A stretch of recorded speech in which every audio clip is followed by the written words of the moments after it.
everyone, and a very warm welcome to this fireside chat. This is RJ Fayaz representing the World IP Forum. Today, we have a very special speaker who has joined us all the way from the United States. Her name is Miss Maria. She's the second vice president at the AIPPI. Maria is an accomplished trademark practitioner, a litigator, as well as an educator. Since the upcoming Congress event is coming up this time in Hongzhou, China, Maria joined us all the way to tell us about this particular event, what we can expect, how the event is going to pan out, who can be the attendees, and how can they get benefited being a part of this session. So without any further delay, let's just get into the conversation. So let's get started. First of all, thank you so much, Maria, for giving us your valuable time. So my first question is, what's the main theme of the 2024's AIPPI World Congress, and what can the attendees expect this year? So each year's AIPPI Congress is focused on harmonization of IP laws. That's the mission and aim of every single part of what we do in our work and in our interaction with each other. The flavor is always to reflect on IP laws comparatively and look for opportunities for harmonization. So we don't pick themes in a year-by-year sense. Rather, we pick legal questions, and those legal questions are voted by the membership. Each year we have 4 study questions, and those questions give structure to the actual work of each Congress and our members. National groups have the opportunity to prepare written answers to these study questions, and they're not single questions, they're questions with subparts. So each national group will come up with a report that they provide to us. We collate all of that data, and from the range of responses, because each set of national laws is different in various ways from other national laws, the law of Brazil compared with the law of Canada, compared with the laws of the EU. Out of that, our leadership distills areas for potential resolutions or agreement among the national groups about principles or opportunities for harmonization. In the US, I suppose we would phrase it as setting the common ground for strengthening IP laws and focusing on some of the issues that need better refinement and better development. So the Congress has this work piece, but there's a second piece which is equally important, and that's the opportunity to network and interact with talented colleagues from all around the world. So in parallel with this work program, we've got this wonderful set of cafe sessions that are a part of the regular schedule, and those have various IP topics that we would call hot topics, keen interest in issues of the day. And those are set up for casual exchange between our members. There isn't a lot of structure to it. It's just to be very inviting and very inclusive.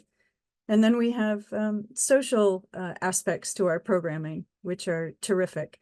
We have a cultural evening that highlights the host country's cultural history and artistic flair. And then we have lots of events that allow our colleagues to interact on a more social level. So there's a young members group that gets together. There's women in IP law that gets together. And we set time in the schedule for those events. So there's a lot of different ways to experience the Congress. So we don't have one theme, or the one theme is harmonization, but there's a lot of different ways to experience that focus. So you mentioned about the host country, and your answer itself is very much comprehensive and has covered most of the aspects. I just wanted to quickly understand, is there any particular reason you chose Hangzhou as the destination this time, and what can the attendees expect this time? Yeah, so the Congress location is usually a topic of deliberation many years in advance, and we have a committee, a venue selection committee, that is focused on reviewing national group submissions. So several years ago, China made the proposal for Hongzhou, and it was a very attractive opportunity, hence we chose it. It's an ancient city. It's a beautiful city. It is relatively close to Shanghai. It's in the southeast of China, making it a very accessible spot for many of our members in Asia and Southeast Asia. And besides the history, there's an arts tradition, there's an agricultural tradition with tea production. So there are a lot of different aspects of that location and its accessibility, and also affordability for many members in Asia who want to invest in travel to the Congress. We alternate, different locations across the years. Last year was Istanbul. So for our members in Europe, that was an easier trip. For our members in the Americas, it was a little bit of a longer trip. But we try to pick venues that make sense for the overall membership, and this was a great opportunity. Certainly. So when you talk about members, who are we exactly talking about? Are these people practitioners or policymakers or someone who's from the academic background? Who are you actually Yeah, targeting? it's a great question. Our umbrella is quite big. So I think our membership right now is, I think we're 8,600, and that includes practitioners, academics, those in government service who are focused on IP issues, in-house lawyers who are focused in their practice on IP issues. And we try to include as many who are interested and find ways to make a place for them. So even law students, so in my US National Group, we even have law students as members. We have certainly a very wide range of interests to embrace, because IP is not just patents, copyrights, and trademarks. There's trade secrets. There are issues surrounding AI that are very nuanced. So the umbrella has also gotten bigger about what types of conversations we're including. And then in the membership category, we've been really happy in the last, just in the last year, our young members, so young is a funny word, but when we're trying to categorize by age, under the age of 36 would qualify as a young member. The growth in that membership has been very nice. We had a 12% increase from last year to this. And then in the next band, which I think is 37 to 49, that was a 10% increase. So we're very sensitive to keeping opportunities open for conversation and bringing younger practitioners into the conversation. So when we talk about conversations like this, and obviously these events are all about networking. So what kind of networking events or sessions have you planned to make sure that the maximum participation happens and also people are able to actually connect and network with fellow individuals?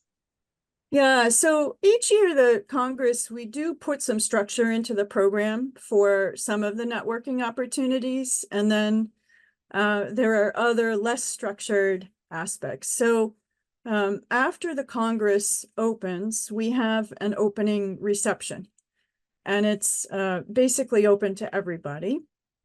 So it's a rather impressive opportunity to enjoy local food, circulate around the room, see if your friends are there, see if other colleagues professionally are there. And then you build on that as the program unfolds. There is, as a part of our schedule, a dedicated slot for a cultural evening. And what that means is that the host country will put up an actual program, and it's performances of local artists. So you'll get the music of the region. You'll get sometimes the literary works, or the dance performance, or historic traditions are injected into this. And you can sit, the seating is sort of open. You can sit with friends. You can be at the end of the program, staying in the same venue to have more conversation. Food is also served. And then there's there are several smaller events. So for example, the Women in AIPPI event is incredibly popular. There's usually a quite nice venue that's selected. This year, it is the National Silk Museum that will open up to host our event. And that's a chance to get refreshments and circulate with people. And it is open. You have to pre-register for it when you register for the program. But it's a really nice way to circulate again around the room. Our Congress, it tends to be more than 1,000 people. So we try to break into smaller parts some of these more accessible opportunities for socializing. The close of the Congress, we have it's called a gala dinner. And that is also really quite nice. And this year we're offering sort of an open plan for seating so that as you make friends and connect with people, maybe that's the way you experience that event. In some past years, we invite members to sort of secure a table and pre-register it. But this year we're leaving it fairly open. And then these cafe or table topic opportunities, they're really great networking opportunities. So you get to talk about a substantive topic, but not with any prepared notes of any kind. And you can strike up friendships and really potent conversations that way. And we also have lunchtime sessions that are basically focused. They're called network lunches that allow you to sit down with just everybody who's in the room. You can circulate, you can be at one table and move to another table. So the structure of this is pretty fluid. If you're trying to plan your schedule, you have a lot of different opportunities for networking, and it's all very friendly. There are some events that professionals like us go to that are so intensely marketing focused that you kind of lose the sense of personal connection. I can't say that we suffer from that problem. Our members are really terrific. They have a real enthusiasm to be there and eagerness to make new connections. So it makes for a real warm environment. What is your vision about how this is going to unfold in the near future? When we talk about such events in the next few years, how do you see it panning out? Well, let's see. I think so. The work that we do for the national groups that come, who participate in our working sessions on the legal questions, who then vote on what we agree as a membership, our resolutions on the specific legal questions. The next steps from that work, those resolutions are sent by our president to every single IP office around the world.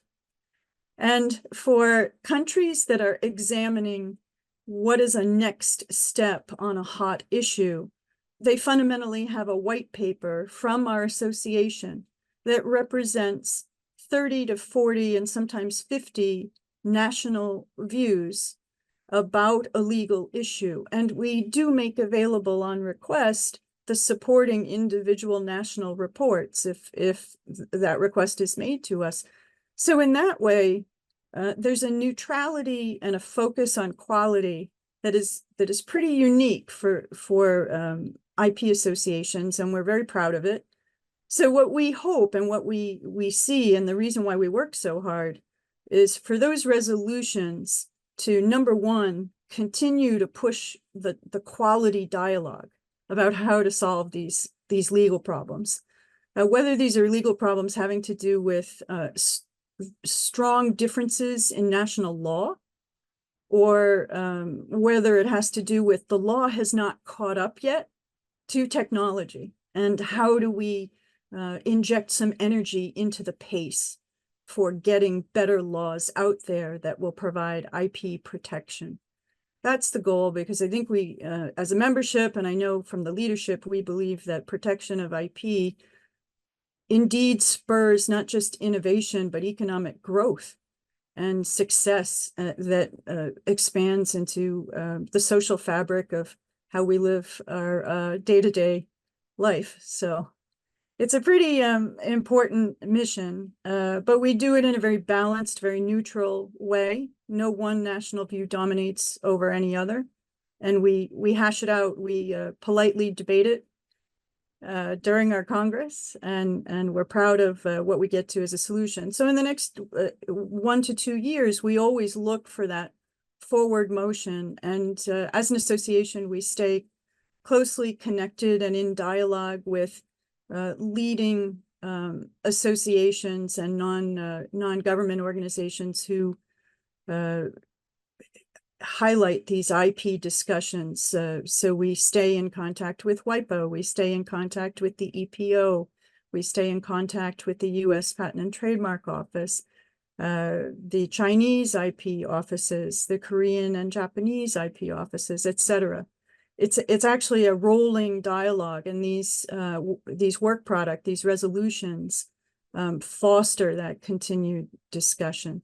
There's no easy answer to how quickly people will receive our work and respond, but the engagement part of this is really a key aspect, keeping people engaged and keeping voices out there that represent a balanced view. Is there anything that you're looking forward to, since you will be also going there? Will be also be an integral part of this event. So are you planning to Yeah, go? yeah, that's an interesting question. So I do look forward to valued friendships that I've struck during my years of membership. I've probably been a member since 2005. So some of these friendships go decades, and they mean a great deal to me. I'm excited to visit mainland China. It will be my first time doing so. I think that there's an energy amongst the members, particularly the young members, about getting together and really getting into some of these law conversations, but also just seeing each other again. We had many associations had challenges meeting remotely during the times when we could not travel. So there's genuine enthusiasm about connecting again. We were really pleased at the Congress last year in Istanbul, and I think our registration is at something like 1,700 right now for Hongzhou, and that's just remarkable and a good problem to have. And then I think for me, I'm really interested to see what happens with some of our panel sessions. So in parallel to our study questions and different from our cafes, we have these panel sessions, which are hot legal topics for which we're very lucky to get excellent speakers from different industries. We have several speakers coming in to talk about the patent issue of enablement. That has been the subject of litigation in the US. There is a very different view about it in Europe. So we're in the process of putting that panel together, but it's a very exciting hot topic. And I'm always keen to see how the conversation in the crowd is after the panel session, who steps up and offers their views. So we've got a couple of really terrific sessions coming on. We do have IP lunches with representatives from government IP offices from around the world. That's unusual for us to do. That's a new wrinkle this year. We have done a single lunch in the past, but we're really putting together very interesting lunches this time. So I'm also keen to see how the crowd responds to that opportunity. And we're very fortunate that people have agreed to give their time to it. So government officials are very busy. It's a very challenging time in the world, and we're extremely grateful when folks make the time. Oh, gosh, I forgot. There's a patent trial as well on the Friday of our Congress. So just before the Congress opens, we're very fortunate that the planning committee for China put together an opportunity for our members to see an actual patent infringement trial in session on the Friday afternoon. That's remarkable. Sometimes what we have are mock trials, and we get very talented judges from different jurisdictions to participate in that, which is wonderful. But to have an actual IP trial is it's going to be special. And again, I'm interested to see how our members react to that experience. We have another few minutes. So I'll just quickly ask you this. At the end of every movie, there's a sneak peek or a trailer or a teaser given about what to expect in the next movie. So similarly, what can we expect in the next event that the Congress and the AIPPI is going to be conducting? You have to So keep it our very brief. next, yeah, so our next annual Congress will be hosted by Japan. We'll actually be in Yokohama. I have no doubt that the Japan National Group will put together an extraordinary array of events, both social and cultural. So that'll be quite exciting. I have to remember the dates for that, but typically our congresses are, what I love about it, so it's twice that we'll be in Asia, yeah, year to year. So I love that opportunity for some carryover and seeing colleagues who can make those trips very easily. I think that's going to be a lot of fun. I think that we'll actually have continued success with young members showing up. Japan is a fun destination, a really interesting culture. The study questions for that year will be formally announced at our Congress this year. So if people are, the questions speak to them, then it's an opportunity to get ready and revved up. Usually if you agree to work on a study question, there's kind of pride in your work about going to the Congress and actually seeing it through and arguing the positions that you feel strongly for the national group. So I think those are all really good ingredients for next year. The year after that will be Hamburg, Germany. And because that location will put us back in Europe, it'll be a different mixture of our members showing up. So that's our little preview. Japan, get ready. And thank you so much. Thank you so much, Maria, for your valuable time. And I'm pretty sure that after listening to this information, all the members are going to be super excited.